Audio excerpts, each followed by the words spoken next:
Lundi 2 novembre 2020, Hôtel Panorama à Matadi au Congo central. La formation des formateurs centraux sur la planification et la quantification des besoins en médicaments et autres produits de santé s'achève. Les 45 formateurs centraux sont heureux d'avoir été outillés. Triés sur le volet, ils ont appris pendant 13 jours l'utilisation des 6 logiciels de quantification des médicaments antipaludiques, antituberculeux, antirétroviraux, médicaments essentiels autres que ceux des programmes spécialisés, ainsi que la quantification des produits de planning familial, des laboratoires et autres consommables. J'ai appris comment manipuler les autres outils des autres programmes. Donc je pourrais non seulement former sur mon outil, mais sur l'outil d'un autre programme aussi. Polyvalence, c'est quelque chose qui vient s'ajouter à ce qu'on a été pendant un bon moment. C'était vraiment capital. Très très capital et surtout c'est la première fois dans les pays. J'ai appris comment on quantifie les vaccins, les antipaludéens, alors que j'étais cantonnée pour les contraceptifs. Donc on a appris plein de choses et on est fiers de cette formation. Les organisateurs se frottent les mains et conscientisent les récipiendaires. Nous tenons d'abord à remercier tous les participants. Mes deuxièmes remerciements vont aux partenaires. Tels que nous sommes là, nous sommes tous justement ces agriculteurs qui viennent de planter la graine quantification. Nous devons être tous partout où nous sommes, avocats et porteurs du message que nous devons changer le Congo de demain en faisant une quantification harmonisée, en faisant une quantification unique. Nous avons là le challenge aussi de pouvoir suivre les provinces et nous assurer qu'ils auront des compétences suffisantes pour être à même de pouvoir produire leurs propres quantifications. Nous devenons aujourd'hui les avocats de la quantification nationale. Nous sommes donc astreints tous à pouvoir travailler ensemble, à nous partager les informations, à nous partager les outils, à nous partager ce que nous pensons comme étant les éléments essentiels qui permettront en fait l'amélioration de notre système de santé. En 1985, l'État congolais n'accorde plus de subventions sur la quantification des médicaments.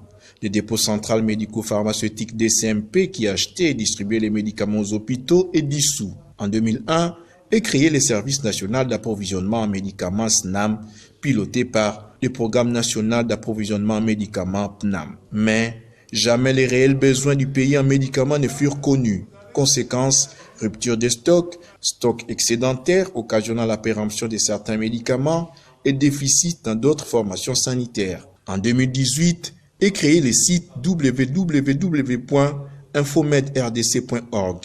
Les données sur le niveau des stocks des médicaments sont désormais disponibles dans les 10 sites. Mais comment les utiliser? Cette formation vient donc apporter la réponse. Nous avons des experts qui sont venus de plusieurs services centraux du ministère de la Santé. Je peux donner le cas de mon propre programme, qui est le Programme national d'approvisionnement en médicaments, mais il y a des experts venant du programme de lutte contre le sida, lutte contre le paludisme, lutte contre la tuberculose, le programme de santé de la mère et de l'enfant, la planification familiale. Donc tous ces experts sont là, y compris les experts de partenaires, pour que nous puissions arriver à constituer un noyau des formateurs centraux qui, à leur tour, vont former les provinces afin que les provinces aient des capacités de pouvoir maîtriser l'estimation de leurs besoins. Le PNAM bénéficie d'un appui technique et financier de plusieurs partenaires.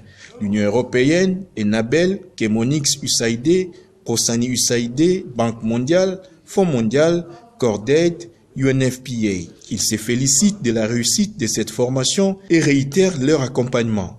Le premier mot, c'est vous féliciter, en commençant par le PNAM pour son leadership retrouvé, qui conduit ce processus qui vise à fédérer toutes les activités de quantification du pays autour du PNAM, ce qui rejoint l'esprit même du SNAM. Félicitations à vous aussi, vous tous qui avez participé, pour votre abnégation, pour votre assiduité. Le deuxième mot, c'est vous garantir de notre accompagnement pour la suite du processus. Nous allons vraiment descendre dans les DPS et l'Union européenne va continuer dans les provinces où elle appuie, dans les zones de santé, l'argent est disponible.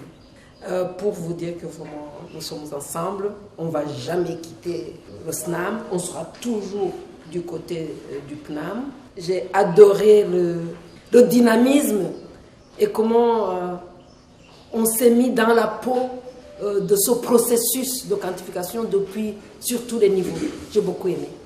Je pense que bientôt on va voir les résultats. Prochaines étapes du processus, la préparation de la descente sur les terrains. La descente proprement dite dans les 6 différentes poules, Kinshasa 1, Kinshasa 2, Isangani, Mbujimai, Lubumbashi et Goma. 24 formateurs centraux y seront déployés en raison des 4 par poule. Ils seront accompagnés par des experts des différents partenaires. Le processus, lui, prend fin le 15 décembre 2020.